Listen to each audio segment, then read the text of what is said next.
Good evening everyone. তো আশা কৰিছোঁ আপোনালোক সকলোৱে ভালে আছে। তো আমি আপোনালোকৰ আশীৰ্বাদত ভালেই আছোঁ। তো ইতিমধ্যে মই আগৰ ভিডিঅ'ত উল্লেখ কৰিছোঁ যে আমাৰ বৰপেটা জিলাৰ ধানবান্ধা স্থিত যি আমাৰ ছানলাইট একাডেমি আছে, এই একাডেমিখনে এটা বিশেষ এক্সেপশ্যনেল ষ্টেপ এটা লৈছে যে আমাৰ এছামিছ মিডিয়ামৰ স্কুলৰ ছাত্ৰ ছাত্ৰীসকলক ইংৰাজী বিষয়ত যাতে অধিক গুৰুত্ব দিয়া যায়, তেওঁলোকে যাতে ইংৰাজী ক্ষেত্ৰত স্পেচিয়েলি স্পকেন ইংলিছৰ ক্ষেত্ৰত যাতে আগবাঢ়ি যাব পাৰে, তাৰ কাৰণে আমি এটা এনেকুৱা এক্সেপশ্যনেল ষ্টেপ এটা লৈছোঁ। তো তাৰে সাধাৰণ এটা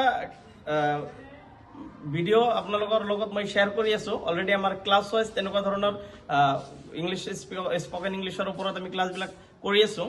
তো সাধাৰণ কিছুমান শব্দ আছে যিবোৰ শব্দৰ হয়তো ইংৰাজী আমি জানো কিন্তু অসমীয়া নাজানো। তো তেনেকুৱা ধৰণৰ কিছু সংখ্যক শব্দ মই মোৰ ছাত্ৰী শাবনুৰ ইয়াছমিনৰ লগত মই কনভাৰচেশ্যন কৰিম। গতিকে আপোনালোকৰো ল'ৰা ছোৱালীৰ কাৰণে নিশ্চয়কৈ এই শব্দবোৰ যথেষ্ট ইউজফুল হ'ব। গতিকে আপোনালোকে সকলোকে এই কথাখিনি জনাৰ কাৰণে ভিডিঅ'টো যিমান পাৰে শ্বেয়াৰ কৰি দিব। আৰু আমাৰ ছাত্ৰ ছাত্ৰী তথা আমাৰ ছানলাইট একাডেমীৰ উন্নয়নৰ ক্ষেত্ৰত এনেকুৱা তেওঁলোকক উৎসাহ উদ্দীপনা দিয়াৰ ক্ষেত্ৰত যাতে ভিডিঅ'টো সকলোৱে শ্বেয়াৰ কৰি দিয়ে তাৰ কাৰণে মই অনুৰোধ জনাইছোঁ। তো প্ৰথমতে মই সুধিছোঁ যি আমাৰ বিদ্যালয় মই কৈ থাকোঁ, তো বিদ্যালয় ইংৰাজী কি?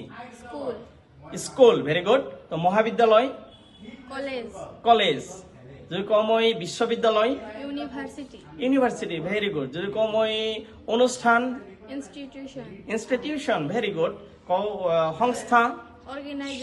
গতিকে মই এতিয়া বেলেগ দুই এটা শব্দ সুধো তোমাক। চাৰ্টিফিকেট, এইটো অসমীয়াত কি কয়? প্ৰমাণপত্ৰ। লাইচেন্স? অনুজ্ঞাপত্ৰ। আচ্ছা, এই যে আমি কাগজ পাতিবোৰ যে জেৰক্স কৰোঁ, জেৰক্স কপিক কি ক'ব? অনুলিপি। Wow, very good. আৰু এটা শব্দ সুধিছোঁ তোমাক, ডিপ্ল'মা। প্ৰশিক্ষণ পত্ৰ। Very good. গতিকে তোমাক ধন্যবাদ জনাইছোঁ। চাওক, এনেকুৱা শব্দবোৰ আমি অৰিজিনেলি আমি ইংলিছবিলাক জানো, কিন্তু আমি তাৰ অসমীয়া বা বাংলা অৰ্থবিলাক কি হয় সেইবিলাক কিন্তু আমি বহুতেই নাজানো। গতিকে তেওঁলোকৰ কাৰণে ভিডিঅ'টো যথেষ্ট উপকাৰী হ'ব। আৰু এনেকুৱা ভিডিঅ'বোৰ পাবলৈ আপোনালোক অপেক্ষা কৰি থাকক। নেক্সট টাইম এনেকুৱা ধৰণৰ আৰু ভাল এনেকুৱা তথ্যমূলক ভিডিঅ'বোৰ মই অনাৰ কাৰণে যত্ন কৰিম। গতিকে ভিডিঅ'টো চোৱাৰ কাৰণে সকলোকে ধন্যবাদ জনাইছোঁ। Thank U.